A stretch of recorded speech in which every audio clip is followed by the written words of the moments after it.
Assalamualaikum warahmatullahi wabarakatuh. Selamat pagi dan salam sejahtera bagi kita semua. Perkenalkan, saya Dini Lestari SHMSI, dosen program studi kehutanan Fakultas Pertanian Universitas Mataram. Pada kesempatan ini saya akan menjelaskan salah satu mata kuliah yang saya ampuh, yaitu pengolahan primer kayu dengan kode mata kuliah HTW L32214. Mata kuliah ini memiliki bobot SKS 3, terdiri dari 2 SKS teori dan 1 SKS praktikum. Diberikan pada semester 3 dengan mata kuliah prasyarat anatomi dan identifikasi kayu. Deskripsi mata kuliah ini, jadi mata kuliah pengolahan primer merupakan mata kuliah dasar yang membahas proses pengolahan hasil hutan mulai dari kayu bulat hingga menjadi produk primer. Jadi, ruang lingkup pembelajaran meliputi klasifikasi industri primer hasil hutan kayu, kemudian proses penggergajian, pengeringan kayu, dan pengawetan kayu. Pembelajaran dirancang agar mahasiswa mampu menghubungkan konsep teori dengan permasalahan nyata melalui diskusi, studi kasus, kajian jurnal, dan pembelajaran berbasis proyek. Mata kuliah ini memiliki capaian pembelajaran di mana dibebankan kepada 4 CPL, yaitu CPL 1, CPL 2, CPL 5, dan CPL 10. Untuk mencapai CPL tersebut, mata kuliah ini memiliki 5 capaian pembelajaran mata kuliah, yaitu CPMK pertama, mahasiswa mampu menjelaskan industri primer hasil hutan kayu. Kedua, mahasiswa mampu menganalisis efisiensi penggergajian kayu. Kemudian CPMK ketiga, yaitu mahasiswa mampu menganalisis proses pengeringan kayu. CPMK keempat, mahasiswa mampu mengevaluasi proses pengawetan kayu. Dan yang terakhir adalah CPMK kelima, mahasiswa mampu mengekstrak bahan pengawet alami ramah lingkungan dari ekstrak kayu hutan musim.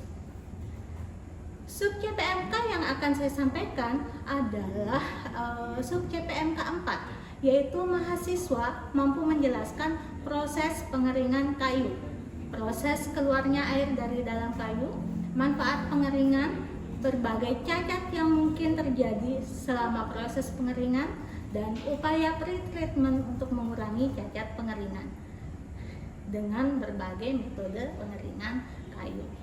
Melalui sub CPMK ini, mahasiswa diharapkan tidak hanya memahami konsep pengeringan, tetapi juga mampu menganalisis pentingnya pengeringan dalam meningkatkan kualitas kayu sebagai bahan baku industri hasil hutan.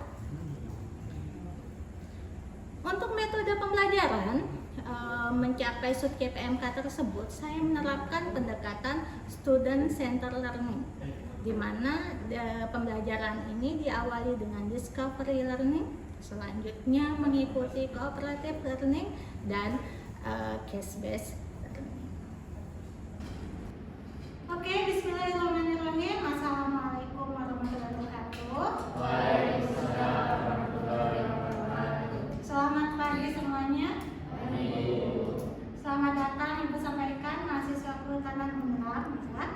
Alhamdulillah, hari ini kita masuk di pertemuan ke-9 pada mata kuliah pengolahan primer kayu. Di sini kita akan membahas tentang pengeringan kayu. Oke, jadi sebelum kita mulai perkuliahan, saya akan menyampaikan ulang lagi mengenai deskripsi mata kuliah, ya. Baik, sebelum kita mulai perkuliahan, saya akan mengulas sedikit ya mengenai mata kuliah pengolahan primer kayu. Nah, jadi mata kuliah pengolahan primer kayu ini adalah mata kuliah wajib bagi mahasiswa kehutanan, di mana mata kuliah ini membahas tentang tahapan-tahapan dasar dalam pengolahan primer kayu. Jadi, apa aja yang akan kita pelajari pada mata kuliah ini? Pertama adalah proses penggergajian, kedua adalah proses pengeringan, dan yang terakhir adalah pengawetan kayu. Karena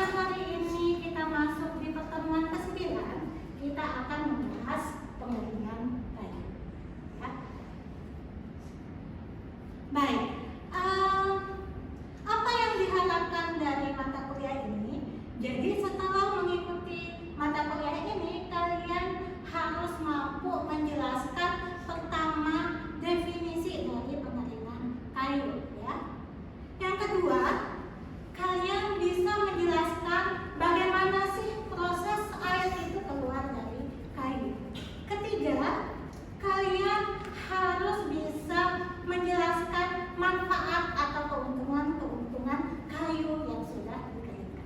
Keempat, kalian bisa merinci cacat-cacat akibat proses pengeringan serta mengetahui bagaimana sih treatment supaya cacat pengeringan ini bisa dicegah.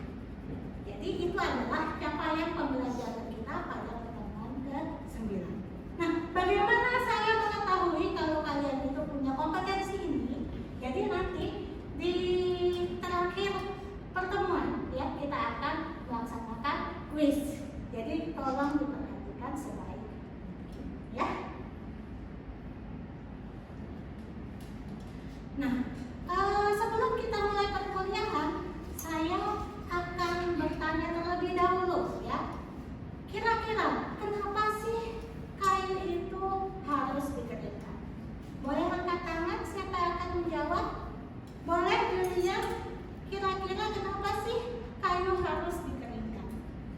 Kayu itu kan di dalam kayu itu kan terdapat air, di mana air itu berasal dari saat kayu masih dalam bentuk pohon, di mana air itu berguna untuk tumbuh dan berkembangnya kayu saat masih berbentuk pohon.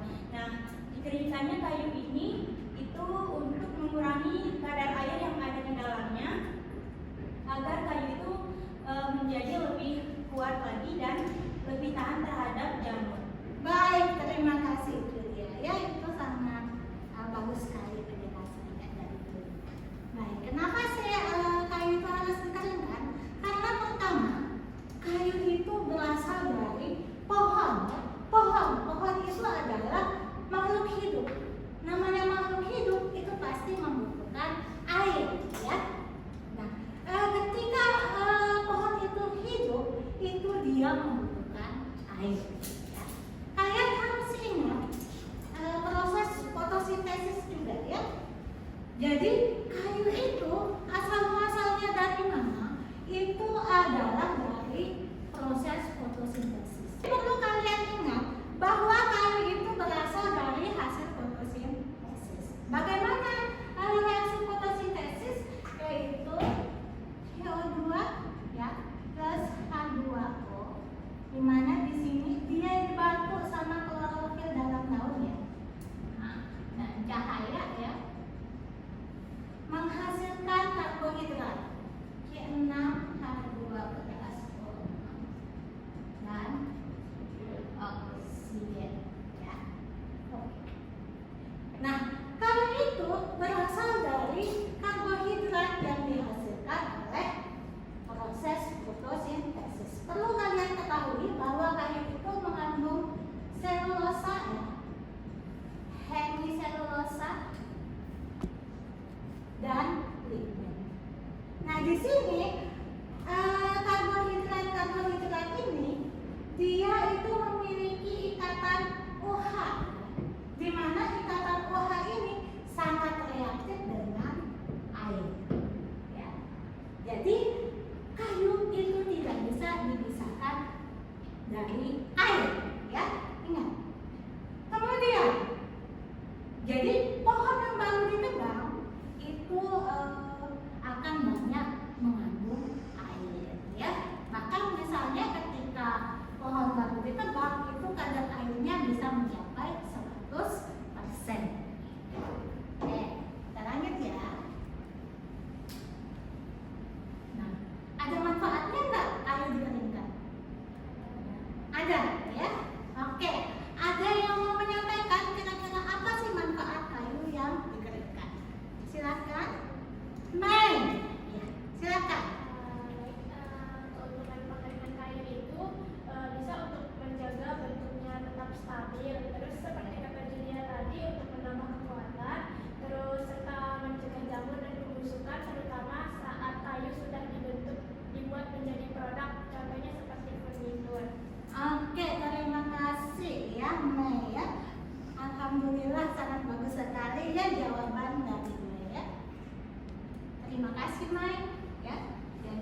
Jadi kenapa bisa meningkat kekuatannya gitu ya?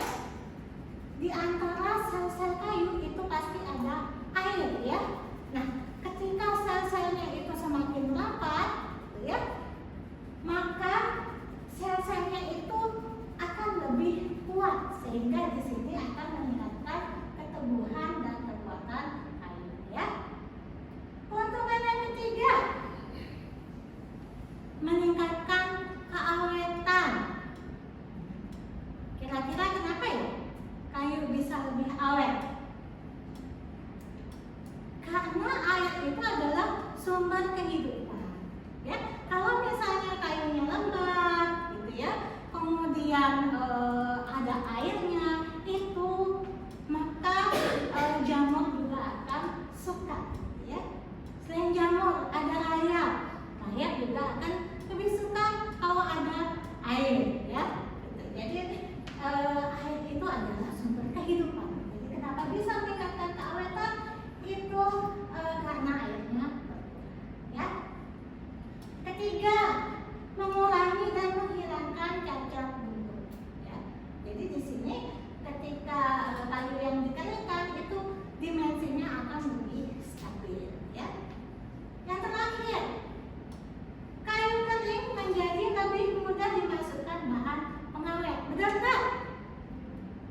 Iya. Kenapa? Karena air yang ada di dalam sel kayu itu berkurang. Kalau misalnya airnya penuh, bahan pengawet tidak bisa masuk. Tapi kalau misalnya airnya itu berkurang, maka bahan pengawet ini akan mudah masuk ke dalam kayu ya, sehingga keberhasilan dari pengawetan itu akan lebih tinggi. Baik ya. Sekarang kita masuk ke CPL pertama ya, capaian pembelajaran pertama. Oke. Kita ke definisinya ya. Sebenarnya pengeringan kayu itu apa sih? Ya. Jadi pengeringan kayu itu adalah proses penurunan kadar air sampai mencapai kadar air tertentu. Bagaimana caranya ditumpuk ya? Dengan atau tanpa pengaturan temperatur ya, kelembaban udara dan sirkulasi udara. Oke. Jadi pengeringan kayu itu bisa ya dengan atau tanpa pengaturan temperatur, kelembaban dan sirkulasi udara. Nah, ketiga faktor pengeringan ini biasanya disebut dengan jadwal pengeringan. Oke. Ada pertanyaan? Oke, lanjut ya. Sekarang, di mana sih letak air dalam kayu ya? Nah, letak air dalam kayu itu ada dua. Jadi air dalam kayu itu ada di ya, di rongga sel ya, dan ada di dinding sel ya. Oke. Nah, air yang ada di rongga sel itu disebut dengan air bebas. Sedangkan air yang ada di dinding sel itu disebut dengan air terikat. Kemudian ketika air dikeluarkan atau kita keringkan ya, yang pertama keluar itu adalah air yang di atas sel. Kenapa? Karena memang dia tidak berikatan secara kimia atau tidak berikatan kuat. Dia hanya mengisi rongga sel kayu ya. Nah, setelah air bebas habis ya, air bebas habis, kemudian ketika pengeringan terus berlanjut, maka air yang dia dalam dinding sel ini mulai keluar ya. Nah, ketika air terikat keluar, ini kita harus hati-hati di sini. Kenapa? Karena ketika air terikat itu mulai keluar, ini terjadi penyusutan kayu.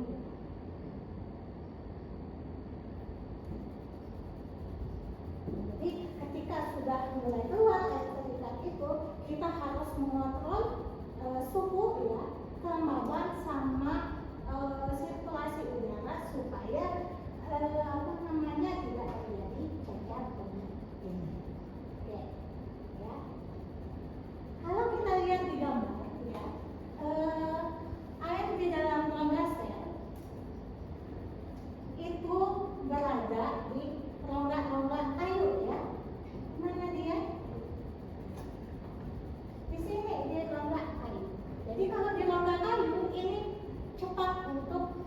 mengeluarkan. Sedangkan kalau air terikat ini dia mengisi dinding sel kayu ya. Kalau dia di dinding sel kayu, ini dia berikatan secara kimia, jadi lebih susah untuk dikeluarkan. Ya.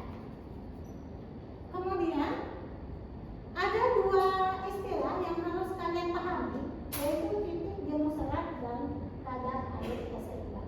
Apa itu?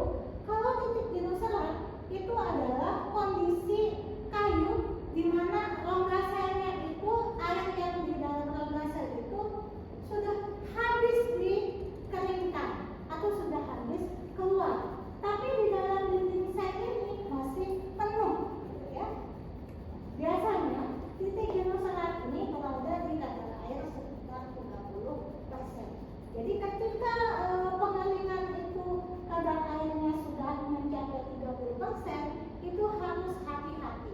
Jadi di sini faktor pengeringan itu harus diatur sedemikian mungkin ya, supaya tidak terjadi cacat pada kayu ya. Oke. Kenapa titik jenuh serat ini penting? Ini terkait energi ya. Energi yang dibutuhkan.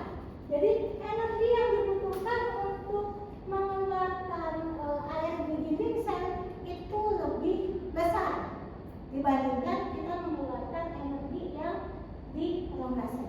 Jadi butuh apa ya?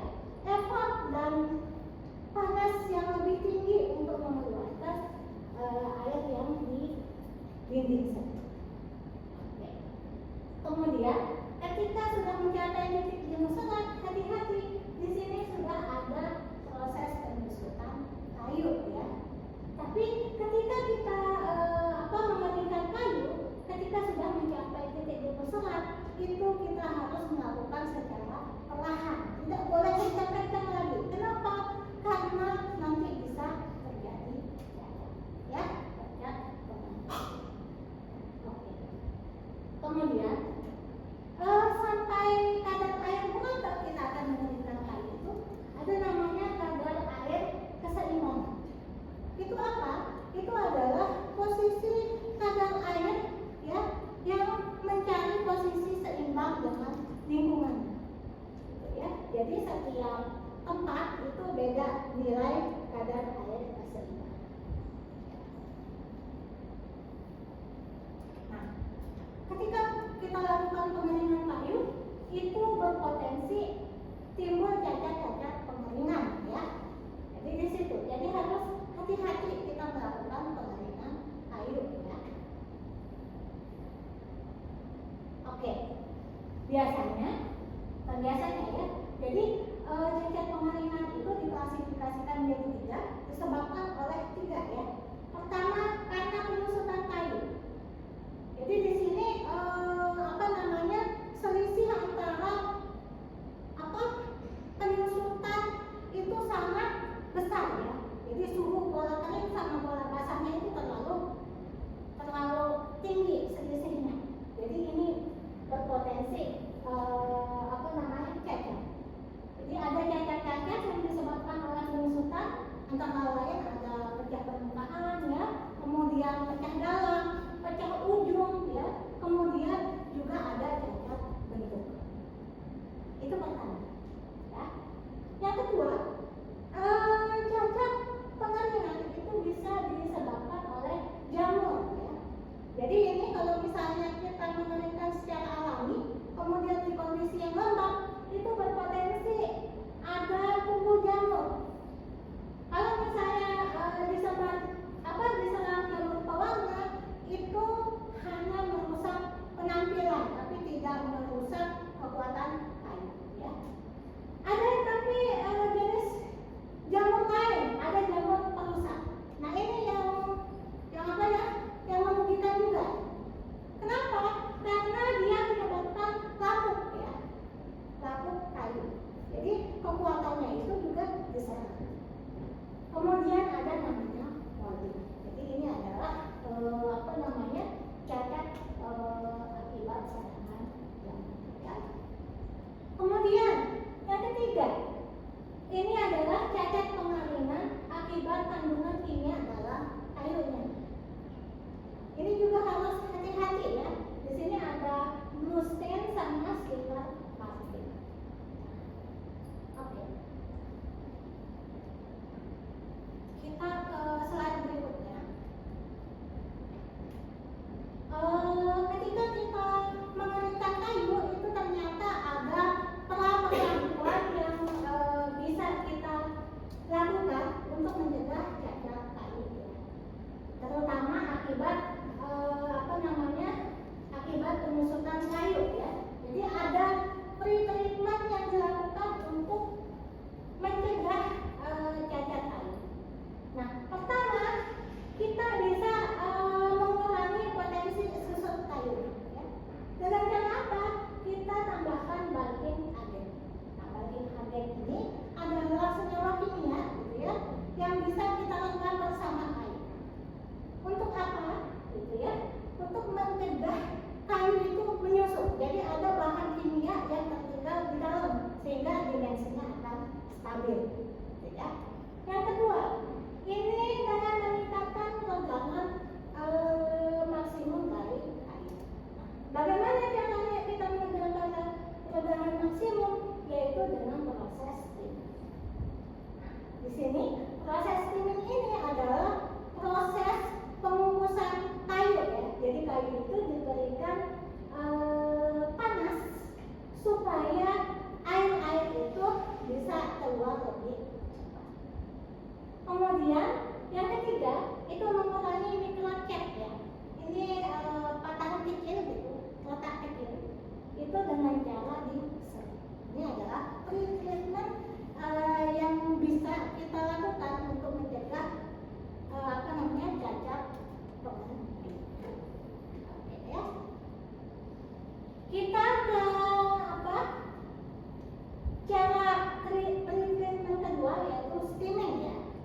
Jadi steaming ini ternyata tidak hanya dilakukan untuk mencegah cacat pengeringan, tetapi juga bisa dilakukan untuk memodifikasi kayu, ya. Apa itu memodifikasi kayu? Yaitu meningkatkan atau memperbaiki salah satu sifat-sifat kayu, ya. Nah, sesuai penelitian Lestari et al. 2023, ya, ini perlakuan steam itu bisa meningkatkan stabilitas dimensi kayu, ya. Jadi ketika perlakuan steam ini dilakukan, itu kadar airnya serta dimensi kayunya akan lebih stabil, ya. Apa itu perlakuan steam? Jadi ini adalah alur proses perlakuan steam. Jadi pertama-tama ini kayu itu dipotong-potong atau digergaji sesuai dengan ukuran penggergajian, ya, atau sesuai dengan ukuran pengujian kayu, ya. Setelah itu dia potongan-potongan ini dimasukkan ke dalam autoclave, kemudian di steam atau dikukus selama kurang lebih 1 jam, gitu ya, dengan tekanan dan suhu 126 derajat Celcius. Setelah melakukan steam, itu autoclave-nya kan dibuka, ya. Itu masih kita keluarkan terlebih dahulu. Di sini masih basah. Jadi setelah di steam kita lakukan conditioning. Conditioning kita biarkan dia di dalam suhu ruangan. Setelah conditioning baru kita keringkan, lalu kita uji kayu tersebut baik sifat fisik dan mekanis, ya. Baik. Nah, hasil penelitian menunjukkan bahwa kayu yang dilakukan perlakuan steam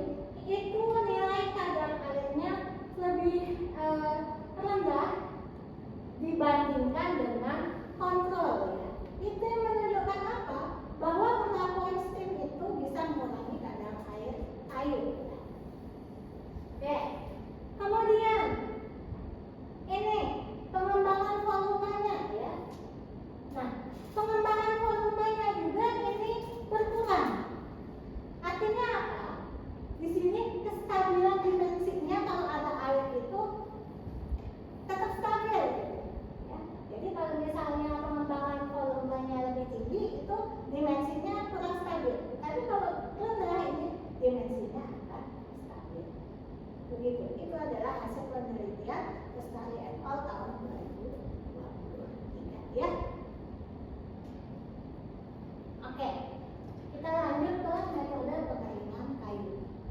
Nah, kayu itu bisa dilakukan pengeringan dengan dua cara ya. Pertama, pengeringan alami sama konvensional. Nah, kalau pengeringan alami ini tentunya pengeringan dilakukan di dalam kondisi di luar ruangan ya. Di sini faktor-faktor pengeringan itu tidak diperhatikan tentunya. Jadi kayu diletakkan di bawah naungan, kemudian ditumpuk, didiamkan. Di sini faktor-faktor pengeringan itu tidak tidak diperhatikan. Kemudian ada pengeringan konvensional. Nah, kalau pengeringan konvensional ini berarti dia menggunakan alat, berarti modalnya juga akan lebih besar dibandingkan pengeringan. Oke, itu aja pertemuan kita hari ini. Ada pertanyaan? Cukup? Oke ya. Kalau tidak ada pertanyaan, kita akan kuis ya. Silakan keluarkan satu lembar kertas ya. Oke, kita akan mengerjakan ya. Baik, alhamdulillah kita sudah selesai kuis ya. Berarti kita sudah di penghujung perkuliahan.